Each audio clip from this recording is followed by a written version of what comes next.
ARD မြင့်ဟာမြန်မာနိုင်ငံရဲ့အရင်ဖြစ်တည်ခဲ့တဲ့မြေကြီးဖြစ်ပါတယ် ARD ကိုအမိပြုပြီးတော့မြန်မာနိုင်ငံဆိုတာပေါ်ပေါက်လာတာဖြစ်ပါတယ်ဒီတော့မြန်မာနိုင်ငံရဲ့ဖြစ်တည်မှုဟာ ARD ပေါ်မှာတည်နေပါတယ် ARD ရှိလို့မြန်မာနိုင်ငံရှိခဲ့တယ်လို့ ARD မရှိရင်လည်းမြန်မာနိုင်ငံရှိဖို့တော်တော်ခဲယဉ်းပါလိမ့်မယ်ပြောရရင်တော့မြန်မာနိုင်ငံရဲ့ ARD ဆိုတာတဲ့ ARD ရဲ့မြန်မာနိုင်ငံဆိုတာကပုံမှန်ပါတယ်ဒီမြင့်ဟာကျွန်တော်တို့အတွက်တမိုင်းတန်ဖိုးဒီလောက်ကြီးပြီးတော့ကျေးဇူးတရားအလွန်ကြီးပါတယ်ဒါကြောင့်ကျွန်တော်တို့အရေးနေအခက်ချိုးချိုးမလုပ်သင့်ပါဘူး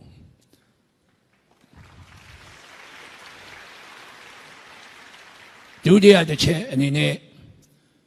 ကမ္ဘာပေါ်မှာမြစ်တွေဆိုတာ၃မျိုးရှိတယ်ရေခဲမြစ်အရေးပြောတာကိုအခြေပြုစီးတဲ့မြစ်မိုးရေကိုအခြေပြုစီးတဲ့မြစ်မြေရောက်ရေကိုအခြေပြုစီးတဲ့မြစ်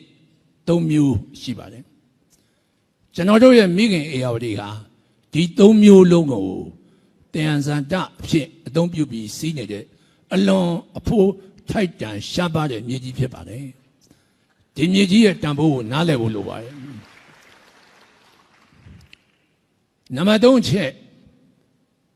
မြစ်ဆုံမှာတာဆောက်တဲ့ကိစ္စဟာဥပဒေစံ SOP နိုင်ငံတကာစံဘယ်ရှုတော့မှမကြိုက်တာကိုတွေးရမှာဖြစ်ပါတယ်။ဘာကြောင့်လဲဆိုတော့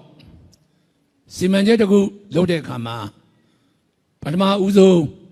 ဦးစားပေးပြီးတော့အရေးတယူလုပ်ရတဲ့လုပ်ငန်းဟာ assessment ဖြစ်ပါတယ်။ဒီလုပ်လိုက်ရင်ဘာတွေဖြစ်လာမလဲ။ဘာတွေထိခိုက်မလဲ။ဒါကိုအရင်ဆုံးလေ့လာရပါတယ်။ဒီလိုလေ့လာပြီးတော့ဆိုကြနဲမယ်သို့မဟုတ်မရှိဘူးဆိုရင်တော့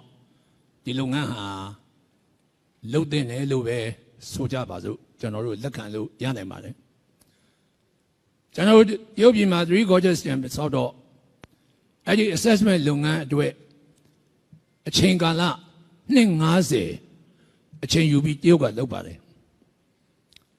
ကျွန်တော်တို့ရဲ့ ARD အတွက် assessment လုပ်တဲ့အခါမှာ ARD မြင့်ရဲ့အရွယ်အစားအနေထားအရနိုင်ငံတကာစံနဲ့တွေ့ရင်အနည်းဆုံး6နှစ်မှ8နှစ် assessment period ရှိဖို့လိုပါတယ်အဲ့ဒါကို2နှစ်နဲ့အပ်ပြီးတော့9လနဲ့လုပ်ပြီးတစ်ပတ်နဲ့ပြီးလုပ်သွားပါတယ်အဆင့်3ဆင့်လုပ်ရမှာကို2ဆင့်လောက်ကတည်းကတော်ပြီးဆိုပြီးတော့ဂျိုင်းကြညက်ပြီးတရုတ်ပြည်တည်သွားပါတယ်ကျွန်တော်တို့မြစ်ပေါ်မှာပြစ်စလက်ခတ်လုပ်တယ်လို့ကျွန်တော်ကယူဆပါတယ်တကယ်လို့ဒါဒီ assessment ပေးမိစံမိတက်ကြွတဲ့ပုဂ္ဂိုလ်များနဲ့အမှန်တကယ်လုပ်ခဲ့တယ်ဆိုရင်ဒီကနေ့ကျွန်တော်တို့ဒါဆောက်တာကောင်းတယ်မကောင်းဘူးညင်းစရာမရှိပါဘူးဘာကြောင့်လဲဆိုတော့ဒီဖြေရထွက်ပြီးသားဖြစ်နေပြီပဲအခုကျွန်တော်တို့ညင်းနေကြရတာဒီ assessment မရှိလို့ပါဒါကြောင့်အဲ့ဒီကလေးကဒီ project ဟာရှေ့ကိုသွားတဲ့ project မဟုတ်ပါဘူးနောက်တစ်ချက်ကဒီမြစ်ဆုံမှာစောင့်မဲ့တာဟာဘယ်လိုတာလဲလို့ပြန်ပြီးကြည့်ရင် small dam medium dam mega dam လို့ခေါ်တဲ့ dam 3မျိုးမှာသူက mega dam ဖြစ်ပါတယ် Oxford University ကကမ္ဘာပေါ်မှာစောက်ခဲ့သမျှ mega dam ပေါင်း900ကျော်ကိုသုတေသနလုပ်ပြီးတော့စမ်းစစ်ချက်ထုတ်တဲ့အခါမှာဒီ mega dam တွေဟာရာခိုင်နှုန်းတော်တော်များများအကျိုးမပြုဘူးဆိုတဲ့အဖြေကိုရပါတယ်နံပါတ်1ကုန်ကျစရိတ်အလွန်များလုံးဝကြီးတယ်ဘယ်တော့မှ budget နဲ့လောက်တယ်လို့မရှိဘူးတတ်မှတ်တဲ့အချိန်ကာလအတွင်းမှာဘယ်တော့မှမပြီးဘူးမျော်လင့်ထားသမျှပြန်လည်မရရှိဘူးရာသီဥတုဖောက်ပြန်မှုရဲ့တန်ကိုအဲ့ဒါကိုအာကိုကြီးကြီးနဲ့လှုပ်တဲ့ဖွံ့ဖြိုးဆဲနိုင်ငံအများစုဟာ ဒီကြံဆောက်တဲ့အတွက်အကျွေးနွန်မှာနစ်ပြီးတော့ဘဝနလန်မထူနိုင်ကြဘူးဆိုတဲ့နိုင်ငံတွေအာဖရိကမှာအများကြီးပါတဲ့ဒါကြောင့်သူ့ရဲ့ recommendation ကဖွံ့ဖြိုးဆဲနိုင်ငံများအနေနဲ့ဒီလို mega တဲ့မှာမဆောက်သင့်ပါဘူးလို့အတိအလင်းပြောထားပါတယ်ဒါနောက်တစ်ချက်ကျွန်တော်တို့ကန့်ကွက်ပါပဲနောက်တစ်ခုကကျွန်တော်တို့ဒီ ARD ဆိုတာမြန်မာနိုင်ငံတဏ္ဍန်တလျားကိုဟိုးကျွန်တော်တို့မြောက်ဖျားကနေပြီးတော့မုံဓမ္မကွေ့ကြီး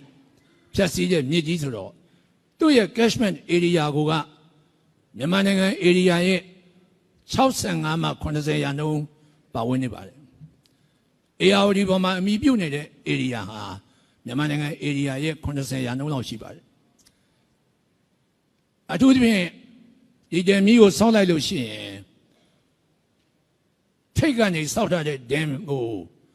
ကျွန်တော်တို့ရဲ့အုပ်ချုပ်မှုအောက်မှာမရှိဘဲတမားသူရဲ့လက်အောက်မှာရှိရင်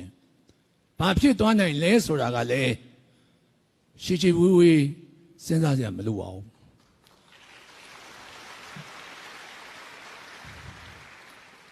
ကျွန်တော်အမေငယ်ငယ်ရစကားတစ်ခုပြောဖို့ပါတယ်အင်ကြီးချင်းကလေးအရိုက်ခံရတာမြင်ရရင်ကိုယ့်ရင်ကလေးကလိမ္မာတယ်တဲ့ကျွန်တော်တို့အင်ကြီးချင်းကြီးကြည့်ကြည့်ပါမဲကောင်မြစ်ကိုကြည့်ကြည့်ပါထိတ်ကဆယ်တွေကရုပ်ပြည်ထဲမှာရှိတယ်အောက်မှာလာအိုကမ္ဘောဒီးယားဗီယက်နမ်အခုဒီနိုင်ငံတွေဘယ်လိုဖြစ်နေသလဲမဲကောင်မြစ်ကိုဘယ်လိုသုံးနေရသလဲဘယ်လိုရေးဆိုဘာတွေပြန်ရတယ်လဲဆိုတာကျွန်တော်ပြောစရာမလိုပါဘူးလေ့လာကြည့်ရင်သိနိုင်ပါတယ်အဲ့ဒီလိုကျွန်တော်တို့ရဲ့အချုပ်အခြာအာဏာပါမှုကလည်းအလွန်စဉ်းစားတဲ့အချက်လည်းဖြစ်ပါတယ်နောက်ကျွန်တော်ကမန္တလေးသားအညာသားဖြစ်တော့မိုးလေဝသစကားလေးပြောရရင်နှစ်ချက်ပြောချင်ပါတယ်ကျွန်တော်10မိနစ်လောက်အချိန်ရပါသေးတယ်ပထမတစ်ချက်ကခဏရာသီဥတုကဘယ်လိုရာသီဥတုလဲခဏရာသီဥတုကhotter drier and wetter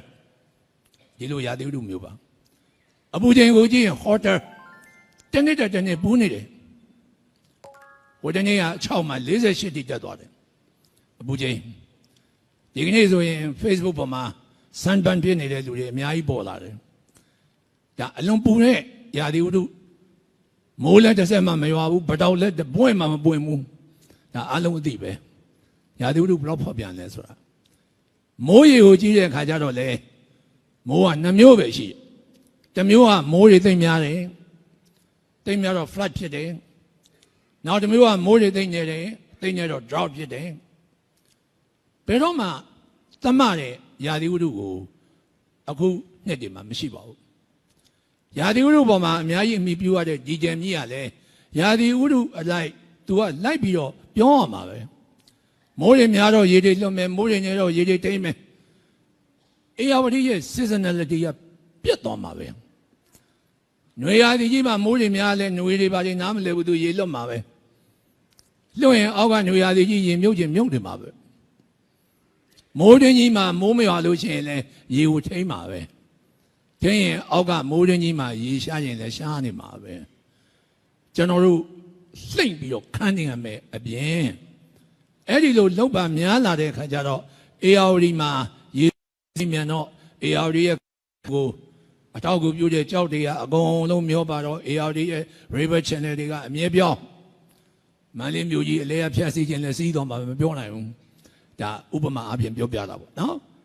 တကယ်လို့ရေစီးတွေကနှေးတော့ခါကြတော့လေ sediment deposition တွေများလာပြီးတော့ ARD ရဲ့ river bed profile တွေကပြောင်းလာတဲ့ခါကြတော့မိုးလေးနည်းနည်းရွာလိုက်ကြတယ်ရေကြီးအများကြီးပြဿနာတွေရှိလာမယ်အစိုးဆုံးကတော့မြင်းဝကျွန်းပေါ်ဒေသကြီးကတဖြည်းဖြည်းနဲ့ကျုံလာရေမရတာကြာလာတော့ကျုံလာအေယာဝတီကနှစ်ပိုင်းပြတ်သွားမယ်ထိပ်ပိုင်းမှာတစ်ပိုင်းရှိမယ်အောက်ပိုင်းမှာတစ်ပိုင်းရှိမယ်အလဲကောင်ကမြန်မာနိုင်ငံအလဲပိုင်းကခါးကောက်ခံရမယ်မြန်မာနိုင်ငံအလဲပိုင်းဆိုတဲ့ဒေသကမိုးပေါ်ကရွာချတဲ့မိုးနဲ့ပူလို့အငွေ့ပြန်ထွက်တဲ့ရေမှာပူလို့အငွေ့ပြန်ထွက်တဲ့ရေကပိုများတဲ့ဒေသဒါကြောင့်ဒီဒေသကရွှေကိုမလို့ငွေကိုမလို့ရေကိုသာလိုသည်လို့ပြောတဲ့ဒေသဒီ ဒီဒေသရဲ့အသက်ကအေယာဝတီဒါကျွန်တော်တို့နားလည်ထားတဲ့အမြင်ပါဒါကြောင့်ဒီအေယာဝတီကိုတော့မထိသင့်ဘူးမလုပ်သင့်ပါဘူးเนาะတခြားနီးလန်းတွေရှိပါတယ်လျှက်စစ်လို့ပြောနေတာနားမဆန့်အောင်ကြားရပါတယ်ကျွန်တော်ကမေးခွန်းမေးချင်ပါတယ်လျှက်စစ်လို့ခြင်းလို့ဒါကြီးကိုလှုပ်တယ်ဆိုရင်ဘာဖြစ်လို့ကျွန်တော်တို့က900နှုန်းပဲယူရတာတော့ဘာဖြစ်လို့သူများကို9500နှုန်းပေးရတော့ဒါရှင်းရှင်းလေးနော်အဲဒါကြောင့်ကျွန်တော်အကယ်ဒမီဆူတော်ကကျွန်တော်ရဲ့လေးလာထားတဲ့အတွေ့အကြုံကျွန်တော်စီးပူထားတဲ့ပညာအလုံးကိုအရင်ကြီးပြုပြီးတော့ဒီလုပ်ငန်းဟာနိုင်ငံနဲ့လူမျိုးတွေလုပ်တဲ့လုပ်ငန်းတစ်ခုဖြစ်တယ်လို့ယူဆလို့ဒါကိုအခုလို့ကျွန်တော်သိသမျှကိုမျှဝေပေးရခြင်းဖြစ်ပါတယ်အားလုံးကိုကျေးဇူးတင်ပါတယ်